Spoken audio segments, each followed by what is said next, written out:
Welcome to the first episode of the new year with an extremely emotional Ukrainian. That's Lesia Dubenko, and I know she has a lot of stuff to get off her chest. We're going to dive in. It's very early in January, but already so much has happened. Lesia, welcome.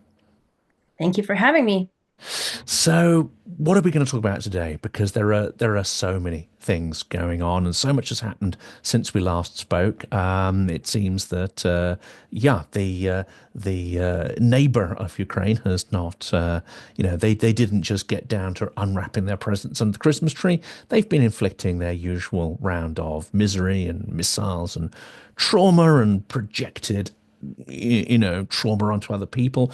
What specifically do you think we should prioritize in our discussion?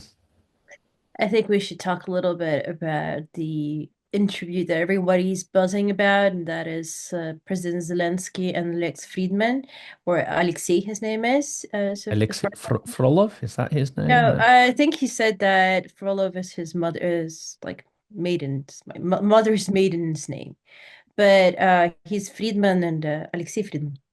Yeah. Well, let's dive in because I managed to got my hands on full transcript using AI. I'm going through it in fine detail. So far, I get the impression that Zelensky has come out with some of his strongest and clearest and actually most emotional answers. But I'm sure you have something to say about the quality of the questioning. Actually, the way I view Friedman is it's not about the quality. Okay, so he represents a certain kind of train of thought, let's put it that way, right? So some people would say that this is a KGB asset. I'm not 100% sure because I've seen so many and I've met so many people like Friedman in life that you can't literally say that all of them are KGB assets. It's just it's just a certain train of thought. And today, for this reason, actually, I thought of my late grandma, which it thinks very much like Lex Friedman. It's like it's the same kind of train of thought. So let's start with Zelensky and his performance in general. I think it was indeed one of his best interviews, and I think one of the reasons why it was one of his best interviews is precisely because Friedman speaks Russian. So it turns out because okay, he didn't reply in Russian. Occasionally he replied something in Russian. I didn't like watch all 3 hours, but I could hear him like reply in Russian every now and again. And it did him well because, interpretation, and I know this for a fact. I was an interpreter once, also, like even twice during events, is a massive turnoff during interviews. It's a huge and massive turnoff. It disrupts your train of thought, it disrupts your flow, and you can it's not the same dynamic. So because he could understand Friedman, and I'm sure that Friedman, despite saying that he didn't understand anything in Ukrainian, he understood. It's like definitely he understood. He understood the emotion, he understood the tone. He comes from a society with the same kind of emotional level of understanding things. So it did him well because this is the kind of environment that Zelensky feels comfortable in. Because then he can emotionally answer and he can be honest. And you could see that there was a lot of honesty in responses regarding Minsk agreements, regarding Bucharest summit, when he didn't hold back. He exactly named who's responsible, and we all know who's responsible for that failed. Her name is Angela Merkel, and she is responsible for many of the things we see today. And we must not forget that because just recently she released a book called Freiheit, right? Freedom. The Freedom from irony, yeah. what? Yeah, freedom from what? I'm sorry. Like, because you actually spend what, more than a decade building up your country's dependency on Russian gas and Russian fossil fuels. Is that what you call freedom? Maybe that's the subtitle, freedom from large gas bills. Maybe that's what it should Yeah, have been called. okay. Yeah. Freedom from large gas bills, freedom from well, not sanity, but the general understanding of geopolitics, let's put it that way. So I think this is one of the reasons language, actually the lack of language barrier is what did Zelensky good. So despite some of my compatriots being very angry that Friedman asked for that, I thought it was actually good because this way you can receive responses which different quality and are not like robotic, you know what I mean? It's like, you just like sit there with these your eyes and you like think to yourself, yeah, I'm gonna answer and then I'm gonna wait for this person to interpret and then I'm gonna be like, because well, Zelensky's English is poor.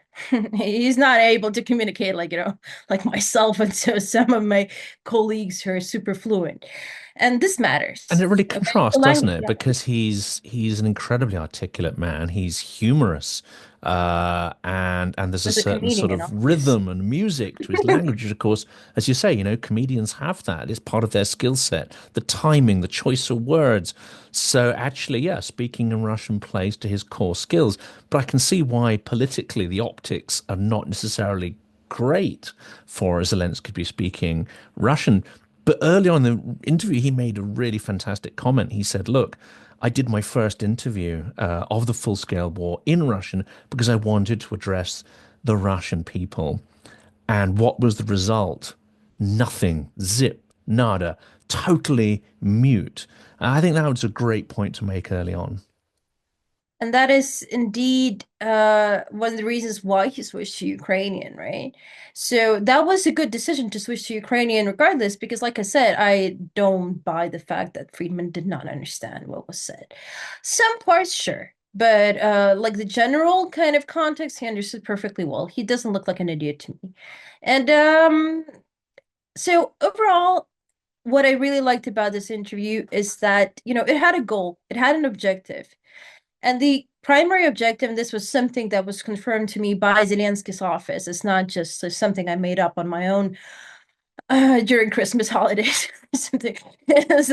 It was confirmed to me that Zelensky and like personally and generally like Kiev, official Kiev, wants to reach new audiences, especially those who are influenced by Trump, by MAGA, by different things. Because I think I mentioned this before, but like, MAGA audience, just like any audience out there, just like any group out there, isn't something homogeneous, right? There are people obviously who are like these hardcore isolationists and they don't want anything to do with anyone and they only want to focus on border or something else, which is obviously like, their right to do so. But what I mean is that there are a lot of among MAGA people, there are people who like, they're not like pro-Ukraine in the sense of carrying a Ukrainian flag with them, but they're sympathetic. They understand the situation. They understand the implications. They hate the Biden administration. They hate Democrats in general. They hate the legacy media. That's the worst thing. It's like, I actually saw it once, like in real life. I was talking to a guy and he turned out to be pro-Trump. It was like kind of like, very obvious. And the word that triggered him the most in the conversation wasn't Ukraine, Zelensky, or something else. Not even Biden. It was CNN. That's it. That was the conversation was over. Like because the moment you mention CNN, some of these people go crazy because they hate it so much.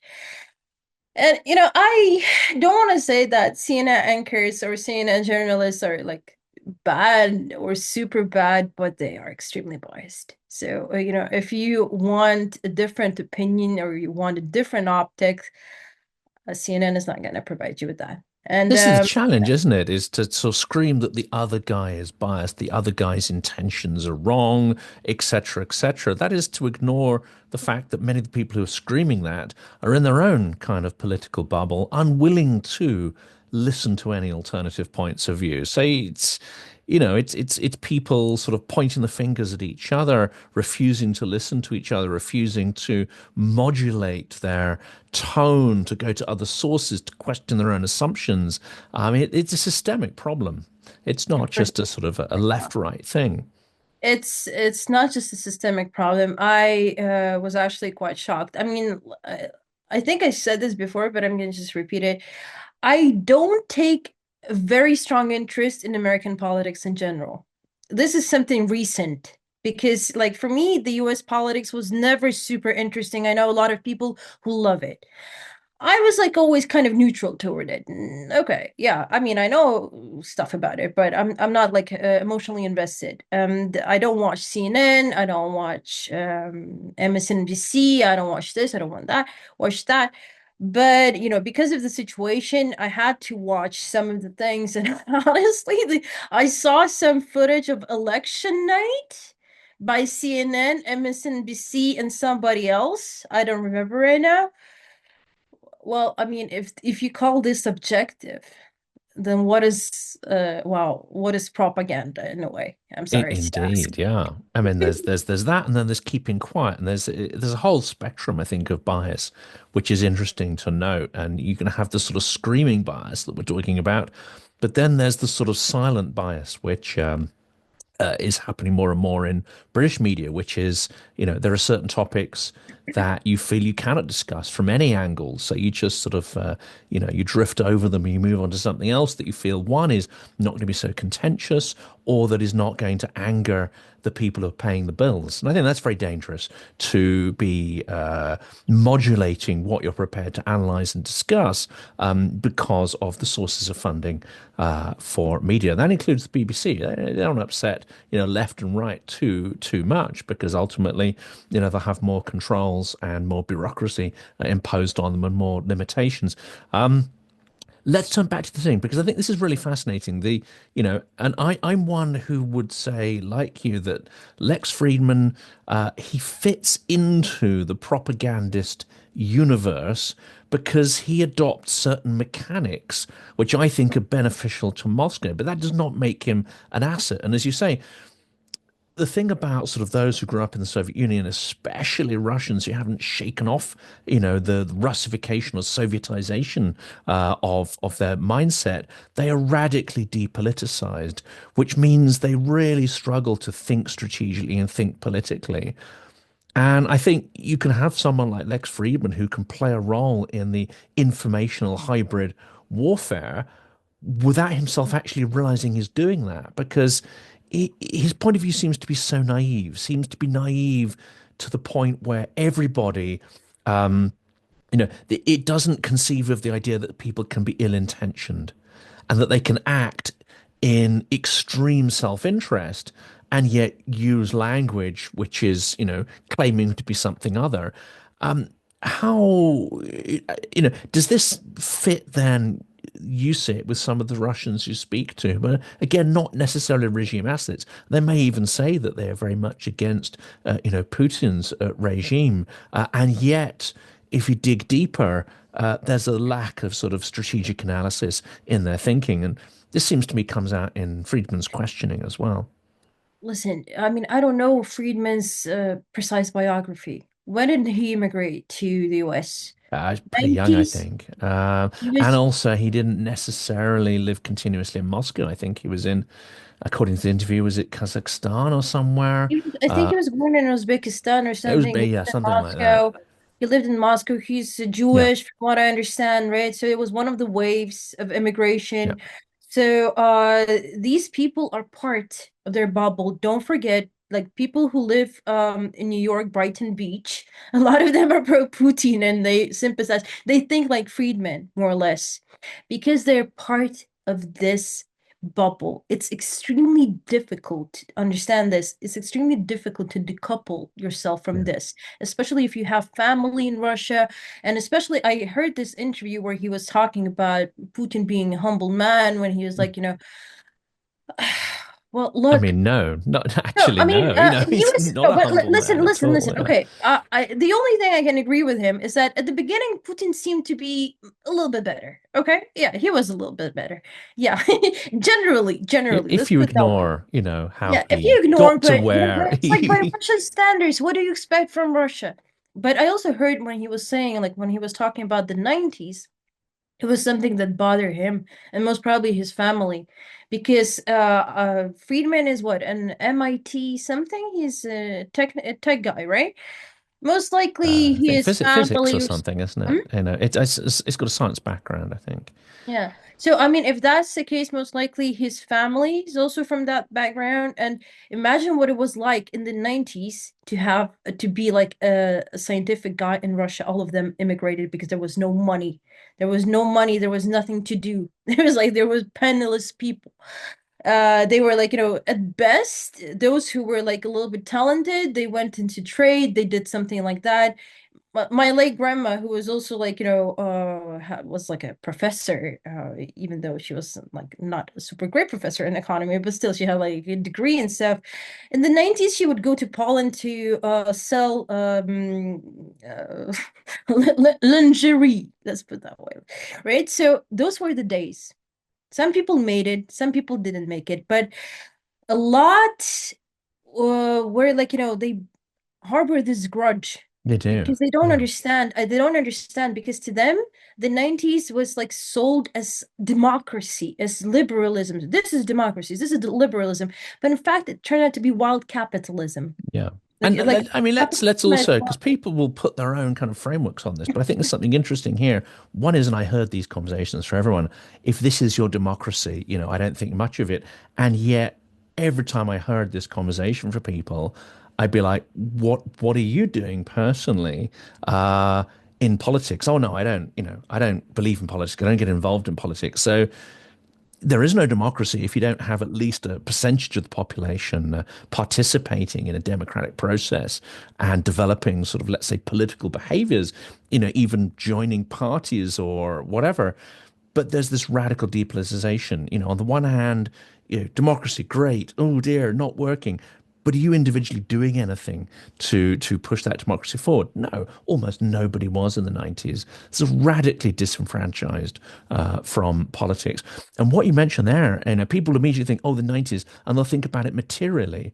Well, it was materially tough for everybody, but not everybody nurses these intense grievances.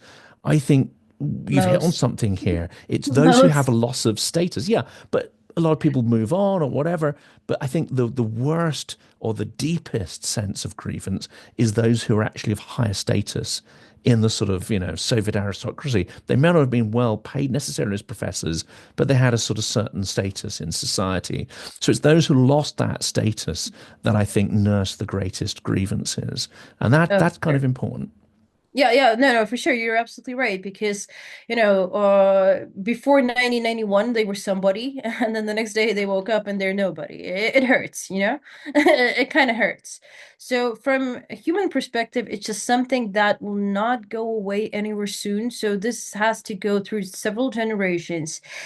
Again, I'm not here to defend Alexei Friedman, but I'm here to like just like give you a little bit of a perspective because I talked about this before that it's very important to understand where like how Russian propaganda operates and like it's general psyops.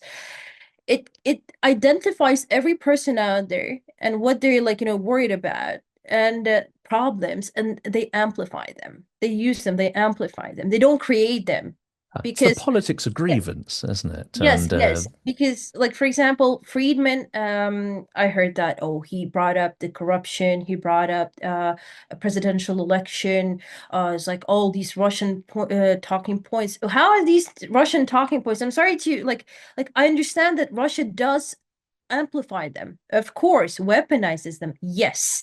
But is corruption in Ukraine something that Russia invented? Or yeah, the lack of the lack of presidential elections, which is contentious, and this is something that bothers a lot of Republicans, even pro-Ukraine Republicans, like blatantly pro-Ukraine Republicans. They are concerned about this, and this is something that people who work there tell me, like in different institutions who are Ukraine's friends. So this is not talking points. It was like, Russia said, Alexei, here is like, you need to ask this and you need to ask that. This is ridiculous. Okay. This is ridiculous. If that was the case, because these things exist.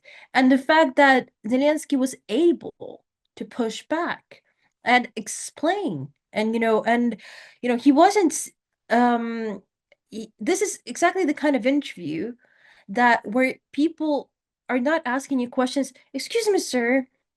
Which ice cream do you prefer? Is it strawberry or vanilla? Or, another, okay. Another question for you, sir. Are you awesome or great? Let's have a discussion about that. This is not the kind of interview that it was, and that's good because I believe that part of the problem in the West, for example, and what happened during the presidential election in the US as well, and not just in the US, like generally, is that politicians started to avoid everyone who'd ask them tough questions. Yes, Yes, yes. and if you don't answer tough questions, then what do you expect, Mm. right? Like Kamala Harris, she wasn't asked a single tough question, even though there were lots of questionable things when it comes to her And she policy. stayed away from those forums where she thought Exactly. she may Yeah. be She asked tough didn't she didn't questions. attend Joe Rogan's podcast. She was invited. She didn't attend because somebody told her not to attend because probably she wasn't able. She didn't feel, right? She didn't feel that she was capable enough to push back, even if you're asked something you dislike. So obviously, Zelensky was asked questions that he did not like, and he pushed back, especially when Fridman said about Putin loving his people and Putin loving his country. And he told him immediately, like, dude, what are you talking about? People who love their country, they actually care about the country, right? And the people who live there. And you don't send your 18-year-old children or like, boys, so well, not girls in this case, boys, to die in Yeah. Ukraine for what? For And this is land, for your really interesting. power? Uh, I've noticed this as well in some Russians of my acquaintance in the UK, and specifically those who were brought up in the Baltics as let's say how it is. They're the colonists. They're brought up in a country where they are the colonizers, but don't see themselves as such. They see it as their absolute right to live in those places and to not have any limits on their sort of rights and privileges, which is a very imperial attitude.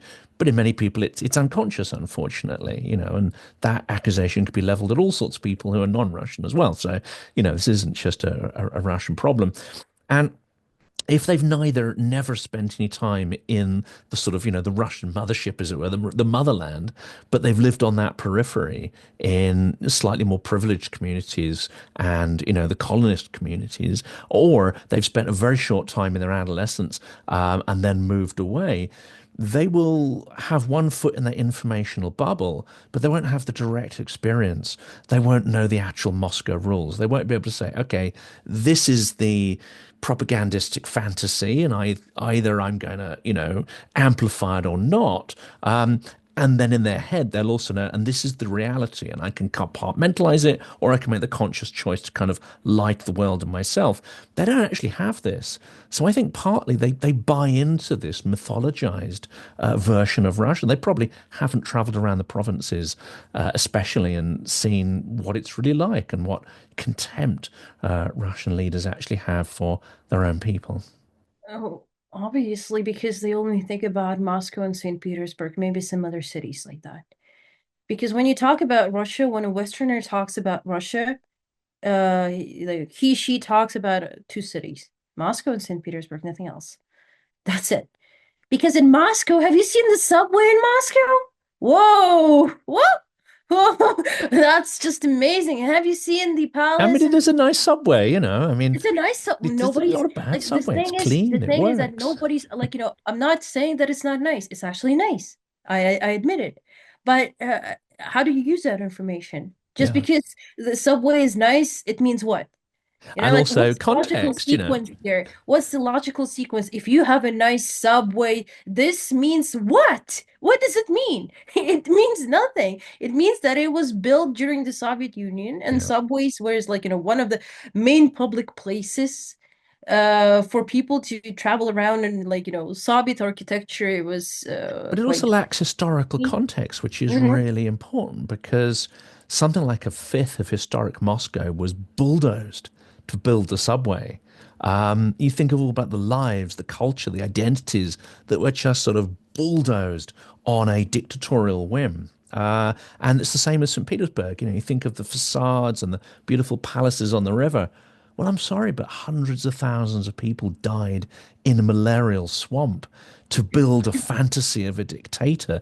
The fact that it looks pretty, if you don't look at the full holistic context of that, then you're really sort of missing something of the story there. I've never been to Russia.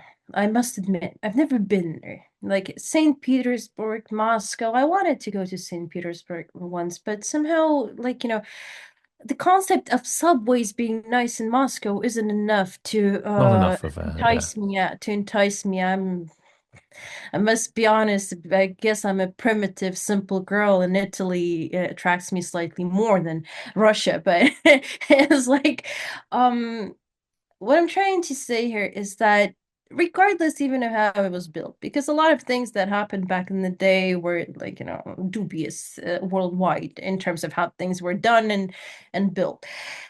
Regardless of that, even though obviously in Russia everything's done on a whim, right? And it's like, you have a dictator, you had Khrushchev who wanted to suddenly corn, he fell in love with corn, he went to the US and like, saw the cornfields and something and decided that it's time to like, plant it everywhere.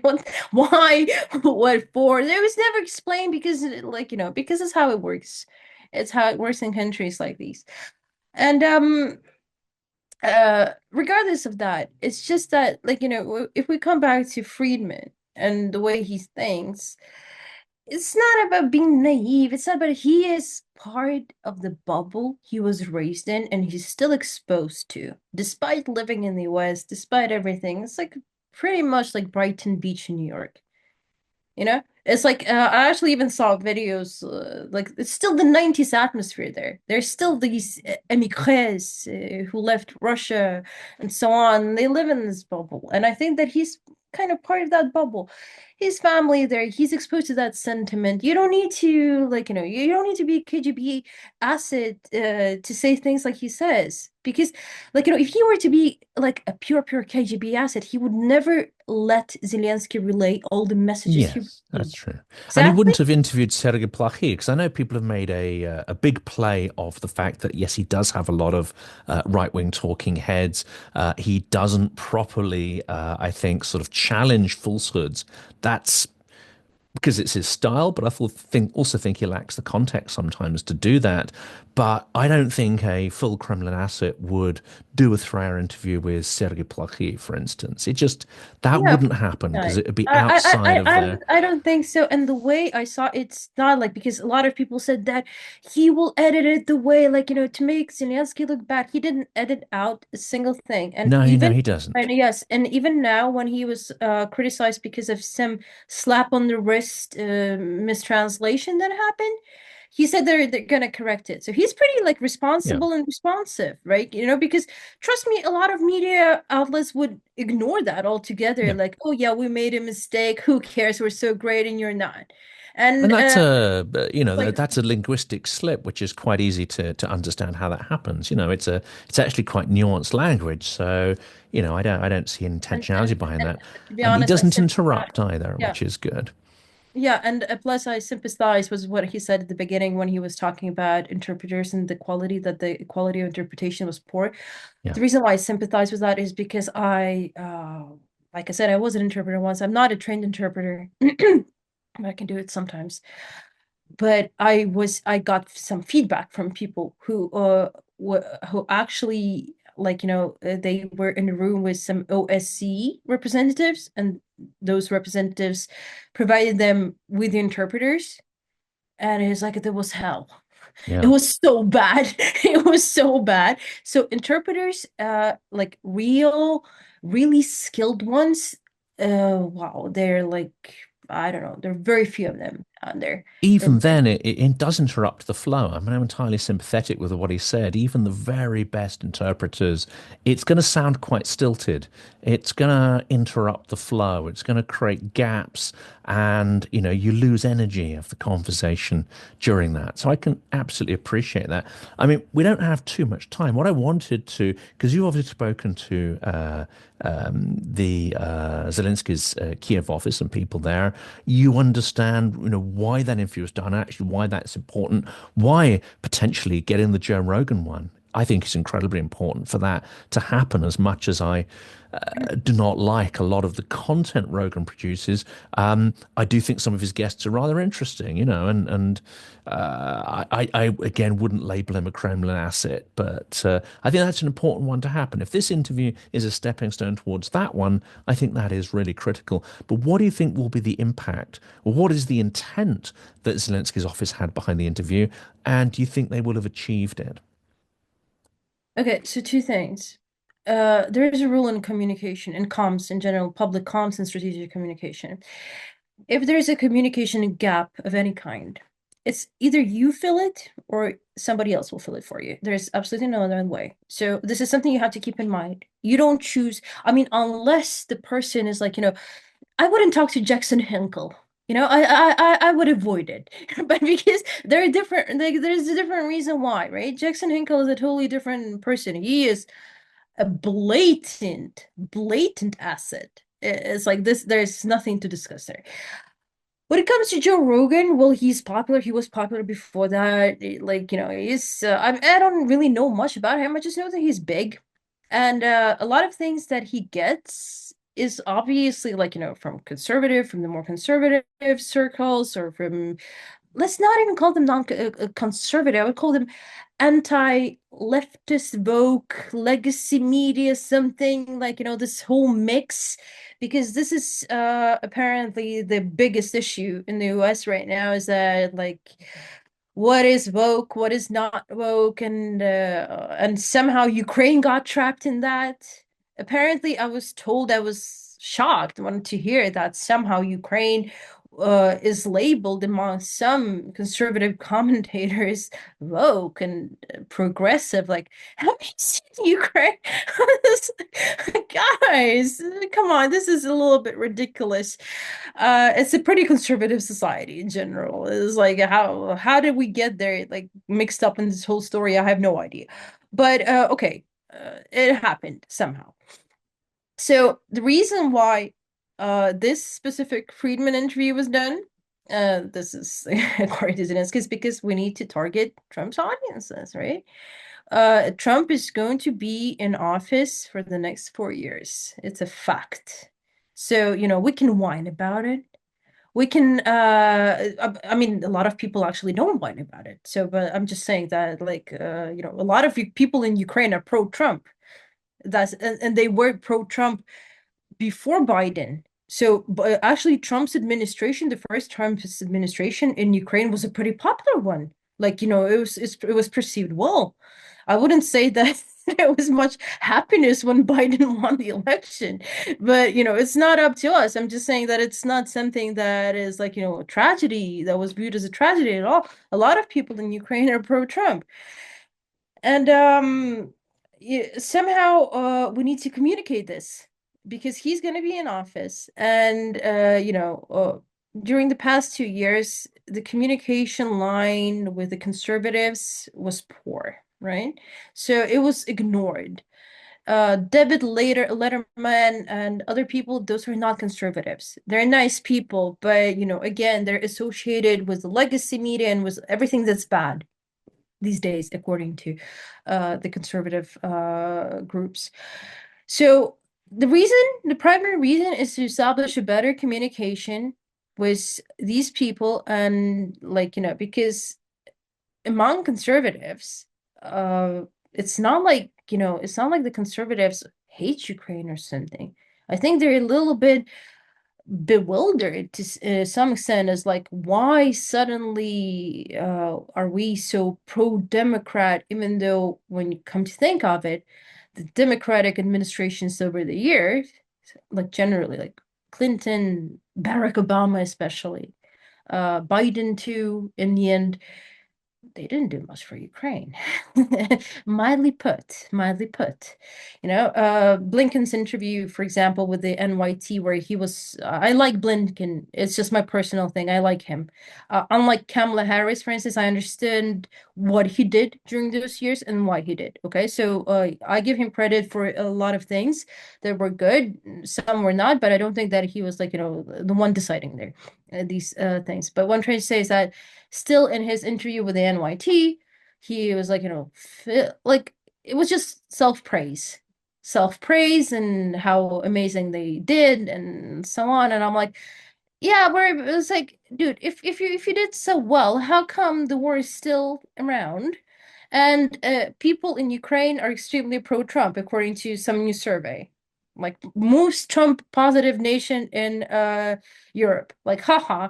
Does that indicate that you did well? I doubt that. So we want to talk to the conservative audience. I don't think that Ukraine hates the Democrats or something like, or the progressives in general. No, we don't. But at the same time, we are not some kind of like, internal politics bargaining chip where Ukraine's issue in general is owned by the Democrats. Like, no, this isn't so. So this is something that we want to like, communicate, and Zelensky wants to communicate too. And once I'm sure that if a ceasefire takes place, because the more I talk to people, the less belief there is that this will ever happen. Like, because, for example, I'm in the middle of editing an interview with Michael D. Shannon, and he said that, like, come on, like, who is Kella gonna talk to in Moscow? Lavrov, Putin? What is he gonna, like, what kind of like messages will he collect from them and so on? He will travel there, that's for sure, right? It's his job to travel there, which is fine. But what kind of like, talking points memo will he bring back to Trump? Oh, give us everything and do everything we say. Why? It's so the I more think people that's interesting, like, isn't it? Because this interview then fits with quite an interesting time. And the timing is critical because it's before this attempt at negotiations. It's before Kellogg's mission has failed. Um, and no, we'll talk about this in future episodes, but it does seem that there are several appointments being lined up, including the new US ambassador to Kiev, who actually understand the region far better than some of these sort of talking heads who annoy us, who are definitely Russian assets. There are some really sort of smart, quite well informed. They wouldn't call them MAGA, but more traditional sort of GOP people who are being lined up, and they're going into this obviously wanting to secure a negotiation. But I think they are knowledgeable enough and cynical enough to know that this is quite a tall order. They see Putin not as Lex Friedman sees him, and this extraordinary sort of naivety and lack of context, but they see him as a former KGB agent. They see him as a dictator. They see him as someone who is, drunk on imperial lust and power. And they're probably going into this hoping for a result, but thinking about what they're going to do if a result isn't achieved. This makes this interview really important because if Zelensky can connect with GOP type people, and then these negotiations fail, well, this is going to play much better for Zelensky. They're not going to immediately turn around and go, well, this all failed because of Zelensky, or this all failed because of Ukraine, or it's 50 of one and 50 of the other, or 6 of one, half dozen of the other. Hopefully these kind of interviews will mean that people look at it and go, well, hang on a second, maybe this Putin guy didn't really want peace after all. I'm gonna be short. I'm gonna be like super succinct. But listen, Rubio, Marco Rubio, is an extremely good pick for Ukraine. And if you trace what he said, like his statements over the years about Ukraine, they're extremely positive in the sense that he understands the situation. It's not some kind of like it's not Matt Gates, okay? So that's one. Because I don't understand Matt Gates, what his agenda is in general. Like he's just seems to be obnoxious and whatever. Thanks, bye Matt. Anyway, um, the people that Trump chose for these specific positions, I'm still not super happy about Gabbard, but I've heard that she's not going to pass. the chances are so. Um, I think that it shows that he takes this seriously. You know, the pre-electoral talk about 24 hours, this is, you know, elections are elections. During elections, you sell gold, you sell diamonds. No, you don't sell, I'm sorry. You just give it away for free. And it's like, you know, you promise that you're going to do all this for free. It's like, it's how elections work, unfortunately. And then after elections, the reality hits and a totally different story emerges. With regard to the conservatives in general understanding who Putin is, well, even like, you know, hardcore conservative commentators like Bill O'Reilly, for example, he calls Putin nothing short of tyrant. You know, he doesn't like, you know, beat around the bush looking for a better word. He calls him tyrant. The question is that they all share, and this is why this whole ceasefire thing is being discussed, is because 3 years into the war, how do you sort of like, you know, because it was managed poorly, let's put it that way, right? Because the weapons were delivered with a delay, 31 Abrams tanks in 2023 to do what? What do you want to do with 31 tanks? Is this a joke? Is this like a poor joke? What's going on? Okay. So if you manage a war like that, at some point you understand that, okay, this party has X amount of resources and this party has Y amount of resources. At the moment, Russia has a lot of resources. I still don't understand, and I don't agree fully.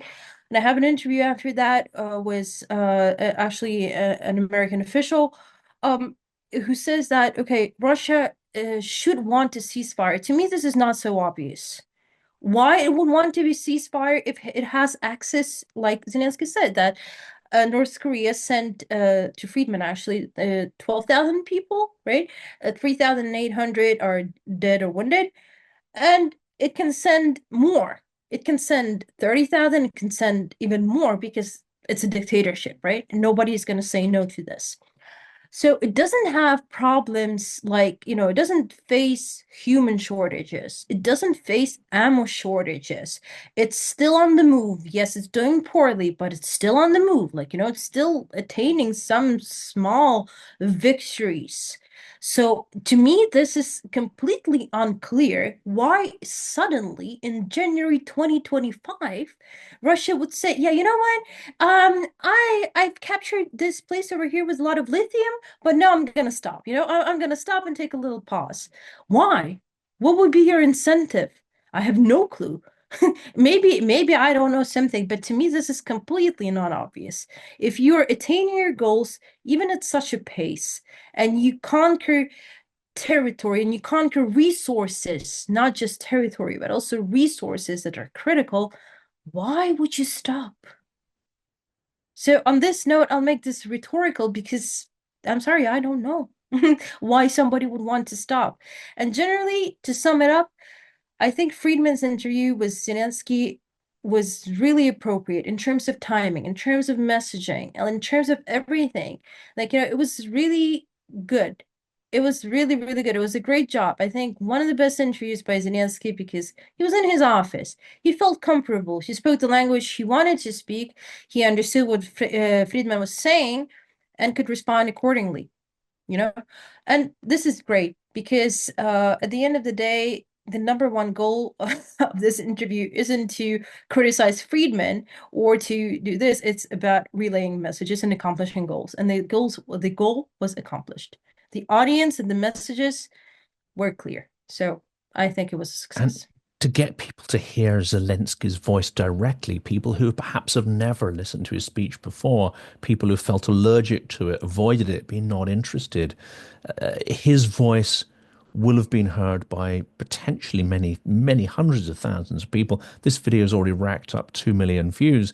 We have to assume that not everyone in that audience is in our bubble and you know listens to his daily outputs. There'll be a lot of people who'll be listening to this going, hang on a second, this is not quite the guy who I thought he was. Exactly. And that is the point. Lesia, we'll pick this one up in our next Yes. episode for today. Thank you so much. Thank you.